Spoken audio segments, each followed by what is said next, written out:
stage at E3. I am Greg Lobbs, Community Manager at 2K Games, and I am here talking to Garth DeAngelis, a producer at Firaxis on XCOM Enemy Unknown. That's right. Thanks for having me.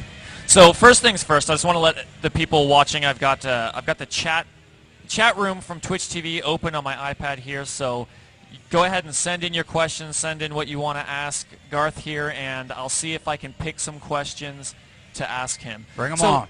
Let's start by let's introduce yourself and what you do on the game. Sure. I'm the guy that everyone hates on the development team. I am the producer, and I tell them get the stuff done. But no, in all seriousness, I support the rest of the development team as the lead producer, the artists, the designers, the engineers, and that's what I do in a nutshell. All right. And so we're specifically talking about XCOM Enemy Unknown today. Correct. A new strategy game that's coming out October 9th. I wanted to say 7th. I have a lot of dates in my head, and I'm getting Greg, confused. we need those 2 days. I know, and it's only yes, right. So, can you tell us a little bit about what XCOM Enemy Unknown is for people that are just complete, total outsiders that have no idea what we're talking about? Yeah, Enemy Unknown is a huge game. It really is. It's classified as a strategy action game, but it doesn't want to sit still in one genre. It taps into many different genres, from traditional strategy, turn-based combat. We have it has action elements in the combat realm, and then it even has role-playing game mechanics. The way that you promote your soldiers and level them up, give them specific active and passive abilities. It has a little bit of everything. I wish I could say it also has puzzle and dancing in it, but we don't have those ones in Enemy Unknown. All right. And so I thought that was funny. This is a follow-up to a long-running franchise going all the way back to 1994. That's right, 94. I got it right. Yep, yeah, we did a trivia question earlier, so it's still in my brain. Good. Can you talk a little bit about kind of making a follow-up to this game that is that has been around for so long and has a lot of really hardcore fans? What's it like starting that project? Yeah, totally. I mean, I have been following the gaming industry for a long time, and arguably XCOM UFO defense fans are about as passionate as you can find. So it's an honor for us to be able to usher this into the modern generation, and we also feel a responsibility to uphold a lot of the original tenets of the original XCOM. When we talk about things on the tactical layer like fog of war and permanent death and classic aliens and destructible terrain, we had to have all of those elements in there. And again, that's only half the game.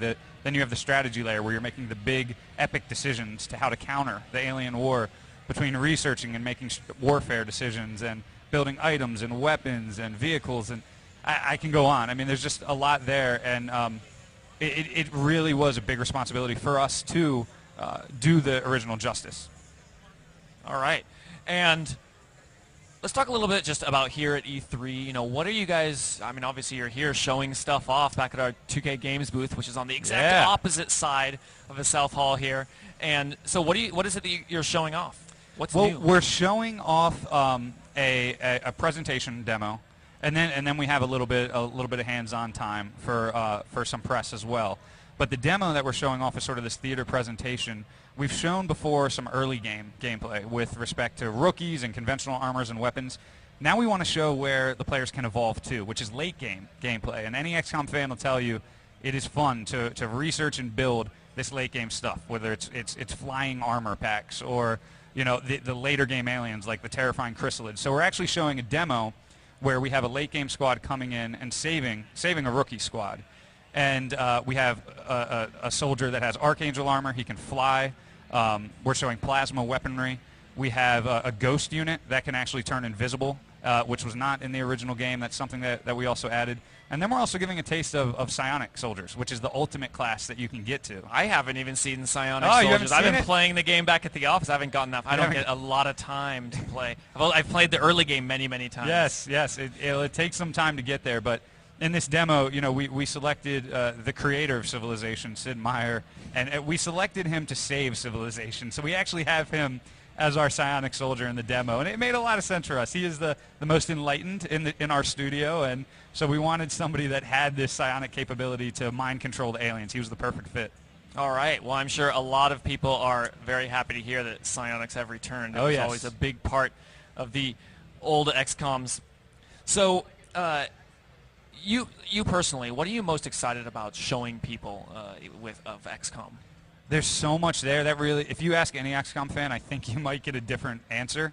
For me personally, I've always just been a humongous fan of tactical turn-based combat games. So I love our action combat layer. I love what we've done to modernize the tactical combat with XCOM. It still has the roots there. There's still the rich, deep gameplay that the original XCOM had, and every move has a consequence, so the players have to thoughtfully plan out what they want to do. But we've added some really cool stuff there with respect to the soldier promotions, being able to combo different soldiers together with different abilities. One example that we showed in a gameplay stream today was comboing this new ability that we have called tracer beams. We have our heavy soldier actually locking down a floater with suppression, and you can select a passive ability called tracer beams where it'll make that floater easier to hit. And then you can combo that with your sniper soldier who has a headshot ability, which increases his chance to crit on that floater. The ability to take these soldier perks and then mix and match them on the battlefield is very, very exciting to me. Yeah, and like I said, I've played the very beginning of the game, so I've gotten a little taste of that, and it has been a really cool new thing, and but it kills me when I have to choose which of the powers I want to get. 'Cause I look at the other one going, oh, I think the other one might be really useful. Yeah, absolutely. I mean, XCOM is a game all about choice, and that's great that you're experiencing that in the early game, because there's no, one right way to do things in XCOM, and there's consequences, and players are going to make choices that they may want to redo. If they're playing Iron Man mode, they're not going to be able to redo them, which is our classic difficulty where the game will automatically overwrite your saves. That's just the only mode I will ever play. So you're one of the hardcore, Greg. Well, I just feel like XCOM, the permanent death, right? It's a huge, huge, huge staple of XCOM, and I kind of feel like if you can reload, well, then there's not really permanent death, right? So I want there to be truly permanent death. This is true. I like that. I like those games that really punish you when you make a mistake. Well, we have that in there for the masochists in our fan. We totally have that in there, and I think the hardcore fans will like it. All right. That is really exciting for me. I am a pansy, on the other hand. I have yet to turn on Iron Man mode. My lead designer is bashing me for not doing it, but I'll do it when I get back to the office. So Jake likes to play, he plays Iron Man mode? Oh, yes, absolutely. Good man. How have people been responding to the demo that we've been showing off here at the show? Oh, man, the feedback has been overwhelming. When you're in development for a few years, you're really in this bubble, and you're so close to the project, and you are dissecting every tiny detail, and you're wondering how the reaction is going to be. And we're just very pleased that people seem to be excited about this game. It is an honor to bring it into this generation. So to see people walk out of the demo and tell us they want more and they can't wait to get hands-on, it's been amazing to see that sort of reception.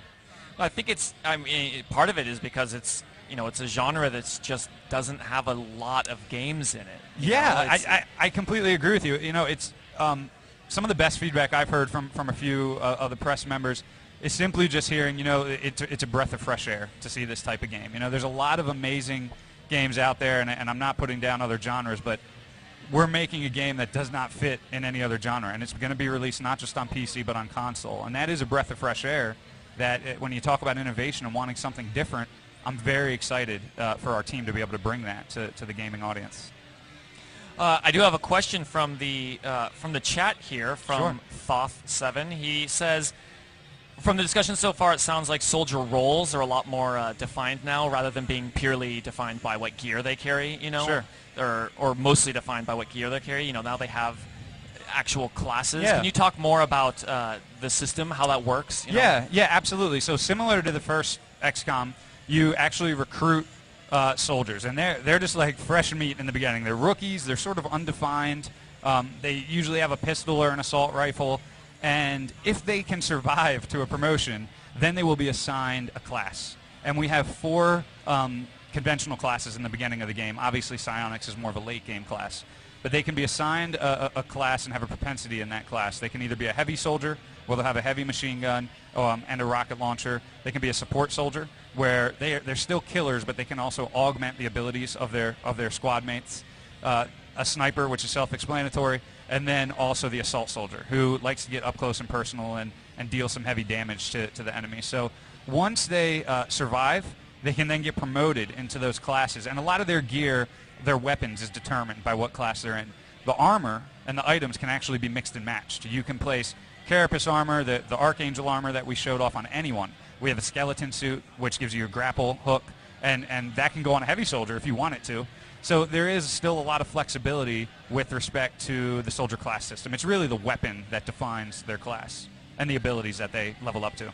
Have any of you tried going through the game with like all the same class? Oh, we've using only snipers. Yeah. Well, that's a death wish. Only maybe heavy gunners or something. Yes, actually no. One of my testers told me the other day that he loves all snipers, and you have to level them up to a certain point because initially a sniper cannot move and shoot because they're so deadly from long range. But you can get an ability that allows them to do that. In a nod to the original, they can do a snapshot, so where they can get off a shot nice in the same turn.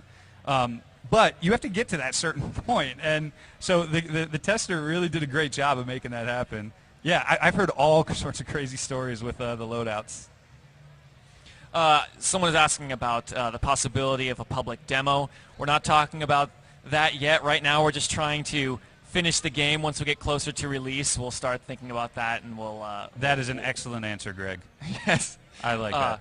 Figured I could save you the trouble of that one. I wanted to ask you about specifically at Firaxis. How long have you been at Firaxis? I've been at Firaxis for about 3.5 years now. So have you, as XCOM Enemy Unknown, been the only thing you've worked on, or have you worked on other titles? Yeah, when I first was hired there, I actually was hired as a level designer and did some production work on the side. So I was able to be immersed in the pre-production, the design of the game, how it's being built, how the levels are constructed, and then I eventually had the opportunity to produce the project.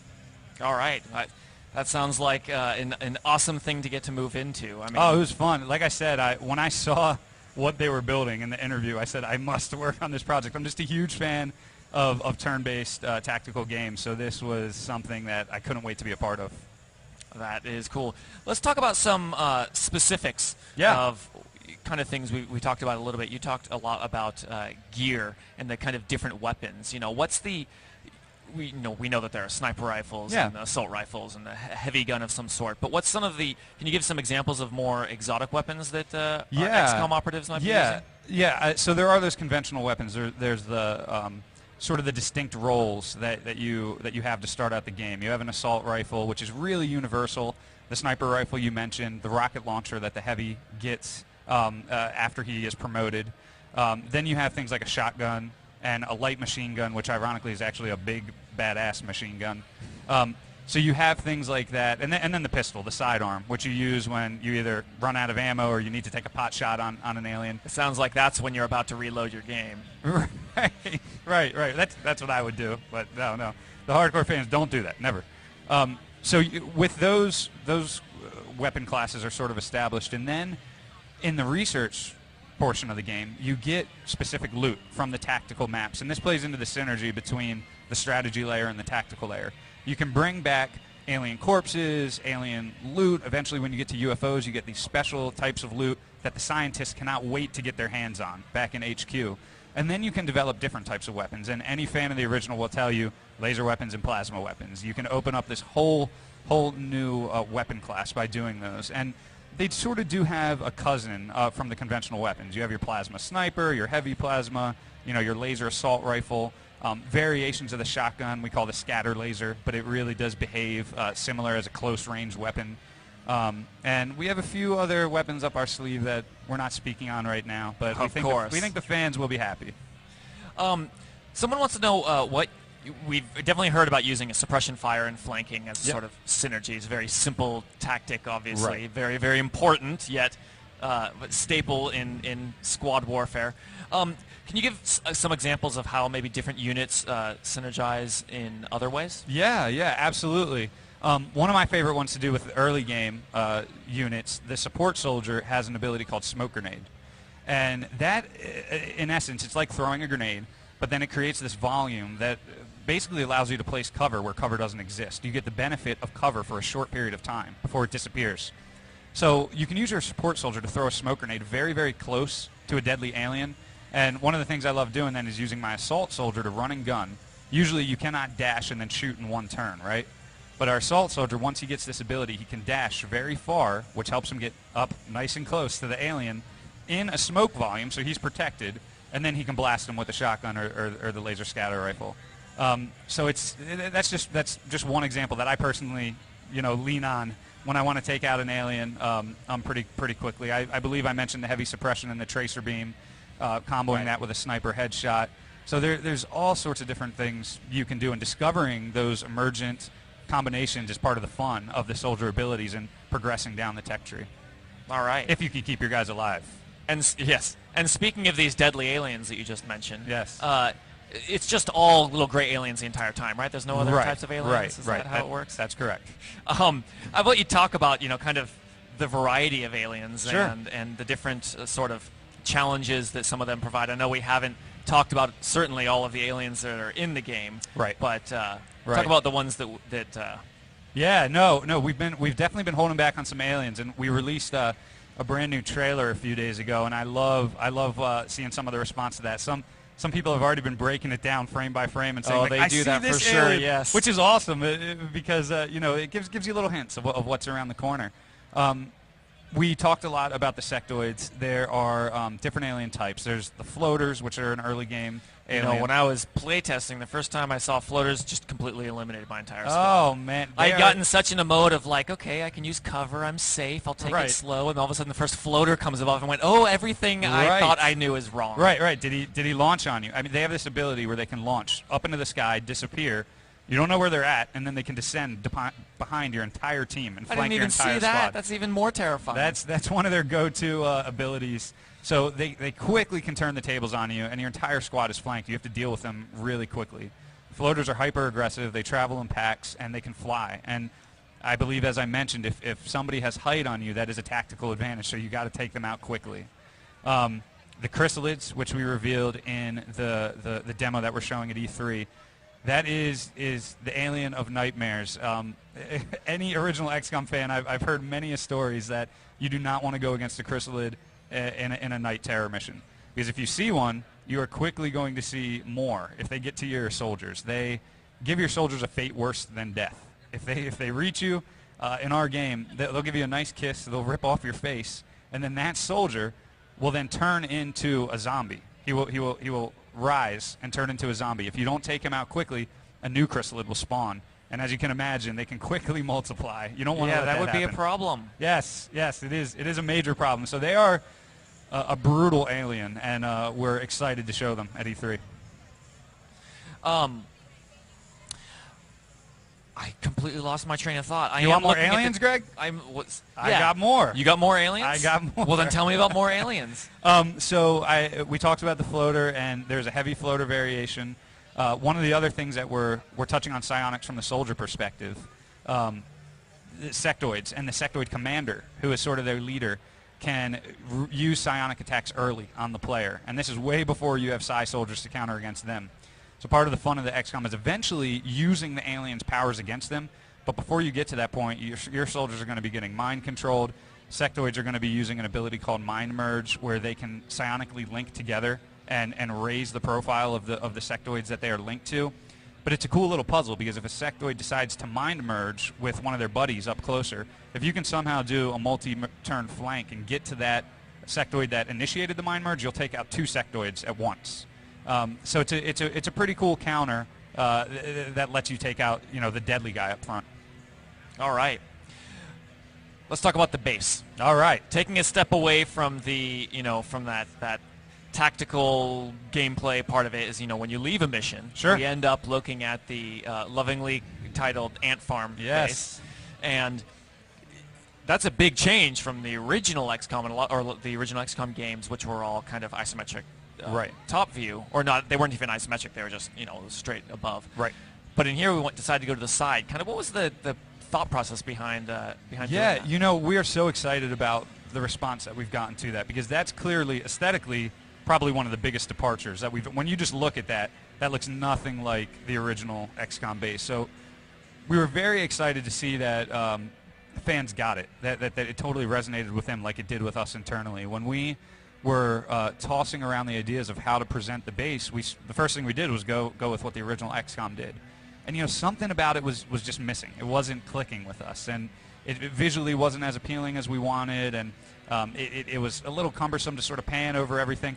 And one of our technical artists, Dave Black, and a few of the other artists, they came up with the idea. They said, hey, you know, we're kind of calling this thing an ant farm because we want our guys buzzing around. And why don't we make it look like an ant farm where you're actually, you know, looking at this from a diorama perspective. So the name Ant Farm came first? Yeah, it did. It came first because we always had this concept of we want to see your soldiers buzzing around in the base, the guys that you are recruiting and that you have ownership of. And so he did a prototype that just showed this beautiful cutaway view, and instantly we were all like, yes, that is it. We're doing that. And it worked out beautifully, and they created a system where we still have base expansion. So after your static facilities up top, the players can choose to excavate deep into the earth. And eventually this thing becomes a sprawling base.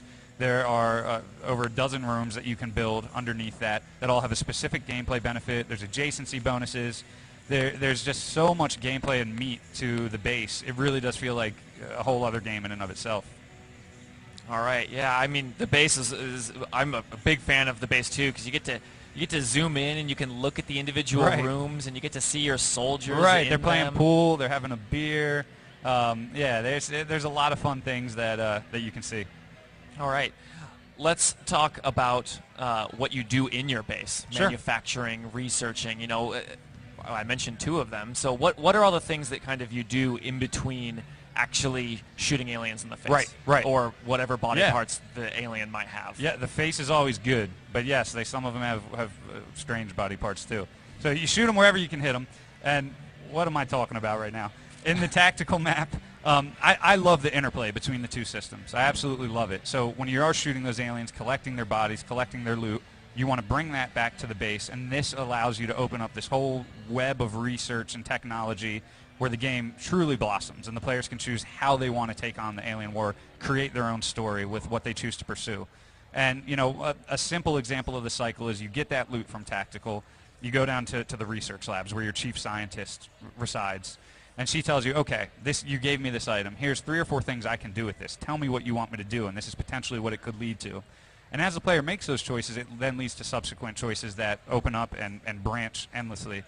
After things are researched, then the chief engineer comes online, and he tells you, okay, we have finished this research task.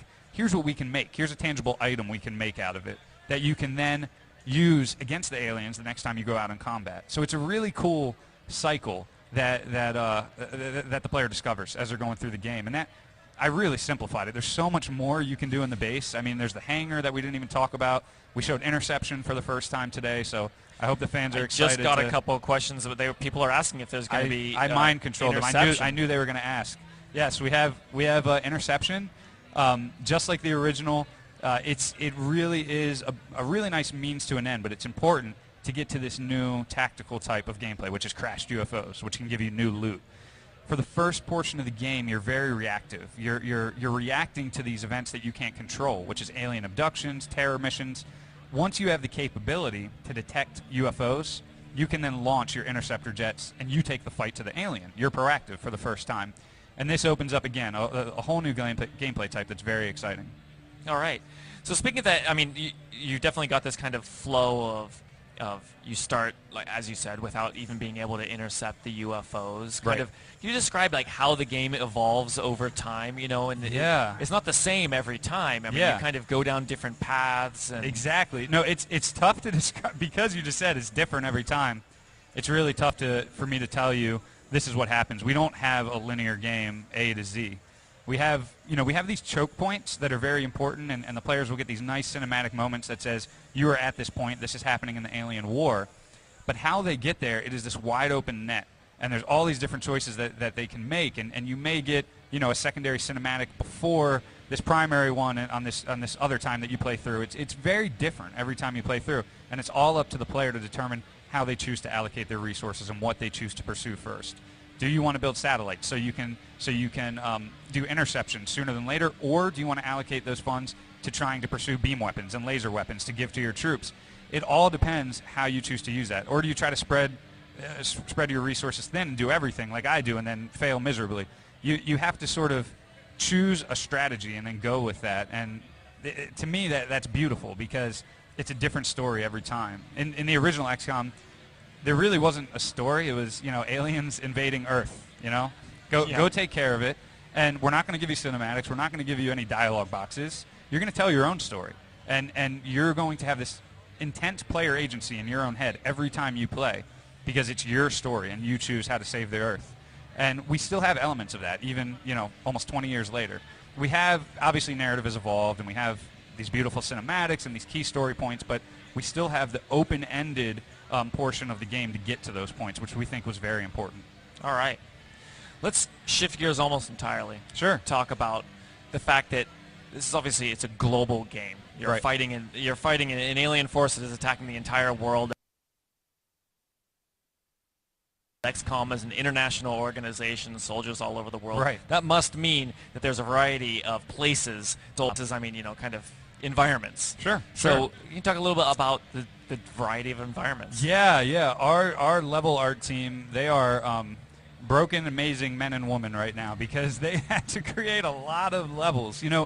We tried a lot of different things, and randomness in the game overall is critically important to us. Unfortunately, we don't have random built levels because we found when we tried that it's a superior experience to have a handcrafted level with custom art for it. But we have procedural elements on top of those, like alien spawns and where the player starts. And you're not going to see the same map twice in a single playthrough because we have enough content to do that.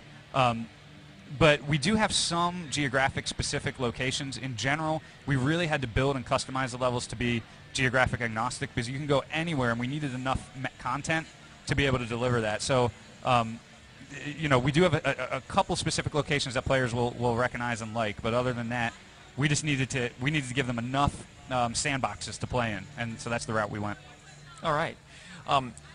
Just almost as an aside, someone said that he hopes that you have an achievement for finishing the game without losing a single soldier. Aha. So now, see that as an official request for the Never Lose a Soldier achievement. I think that's a wonderful request. Combo that with Iron Man mode, and you will be the development team's hero. There you go. Yeah. I'm actually excited about something like achievements in XCOM because it'll, it's in a game, especially in a game. I like achievements in Civilization as well, kind of similar in that you play it so many different ways that you can try these different challenges based on the achievements. Yeah, absolutely. And someone is asking if there will be an XCOM Collector's Edition. We actually did, or just a special edition. We just announced that there is a special edition. It's the only edition we've announced. I believe that is it. I will double check for you guys. I will answer on the 2K forums so that you know. But the retail version of the game is the special edition that comes with some cool stuff. And also, as long as we're mentioning that, I wanted to mention one of my favorite things we just announced, which is if you pre-order the game, you get guaranteed access to the launch bonus, which is a bunch of aesthetic upgrades you can give to your soldiers and your team. Right. My favorite of which being the classic flat top haircut that is oh so familiar to fans of the original XCOM. It is amazing how popular that classic particular fighting game character haircut it resonates with the fans, and we heard them loud and clear on that one. That's a great example of getting awesome feedback and saying, we're doing that. We have to do that. So we really hope the fans like that one. Yeah, actually, I wanted to elaborate on that a little bit, talking about, kind of listening to the fans, interacting with them in, either indirectly or directly. How much does that kind of influence you guys as you're developing a game like this? Because obviously a game like XCOM has going to be tons of opinions out there. Oh, yeah. Because there are so many people that love the franchise and have loved it for, like you said, almost 20 years. Right. So, how do you approach that, and what's kind of the process there? It is very important to us what the fans think. The reality was, unfortunately, we were in the dark for many years with respect to we weren't announced, but we were developing. Luckily, at Firaxis Games, a lot of those developers have connections to Microprose, the original publisher for UFO Defense. So we have hardcore fans on the development team. All of the stuff that, a lot of the stuff that we're hearing are major issues in pre-production and prototyping that we explored and we tried, and we are doing a reimagination, not a remake. So we are doing our own riff on certain things that we thought were more fun in the prototypes. But, we love all feedback from the fans. We take it to heart. And, we want them to know that everything they want ends up. All right. There was one more thing I wanted to ask you. Uh-oh. But I've completely You lost just changed track of it. Oh, okay. I thought you were setting up like this really challenging question the way you looked No, at it's me. not a Okay, challenging all question. It just completely slipped my mind. We talked Okay. about environments and the different aliens and weapons and the different soldiers. Well, okay, let's talk the soldiers just a little bit.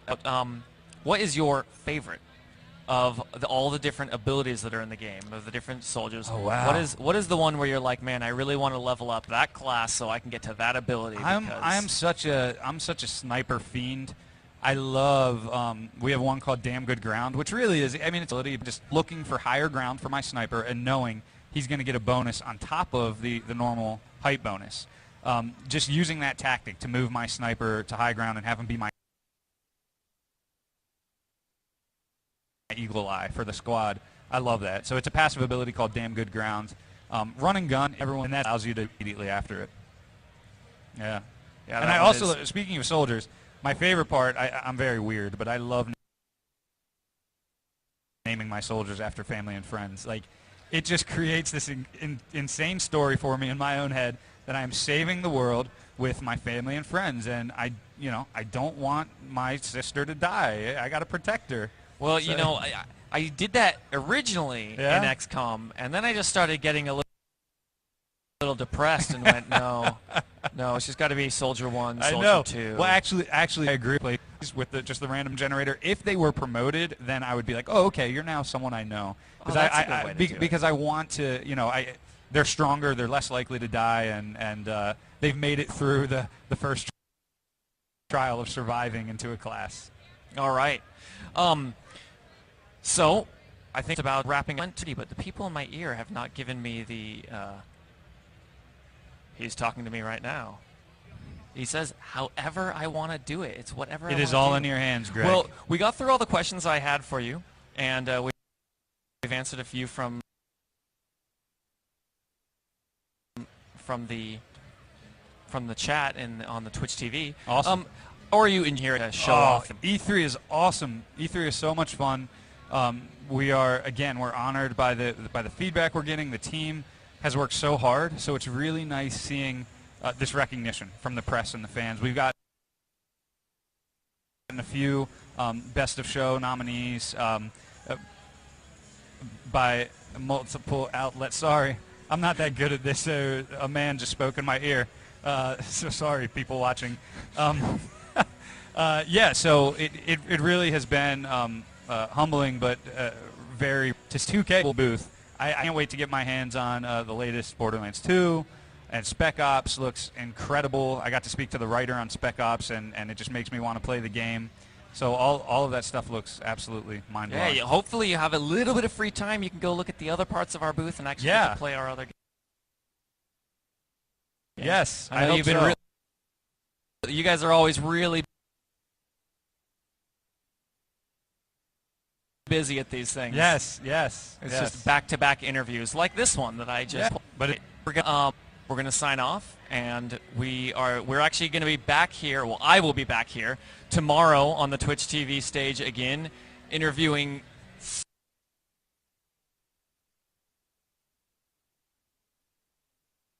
someone else. I only have today's schedule pulled up. Let's see. Yesterday we did Spec Ops. Today we did XCOM. So tomorrow it'll be Borderlands 2. And so we will be on the stage doing a Borderlands 2 interview. And I'm going to head back to our own live stream, which we've been doing from the 2K booth. And so I'll see some of you back there. And everybody should enjoy the show, enjoy the live broadcast, and you just get through the day. Yes. And I hope you get to sleep Don't a pass lot at out night. On the show floor. I need to go eat. I have not eaten today. Oh, no. Yeah. Let's go get you some food, Greg. I think I'm going to go get some food right now. You have a few free minutes. All right. Very good. Thanks, man. This was awesome. Thank you for the interview.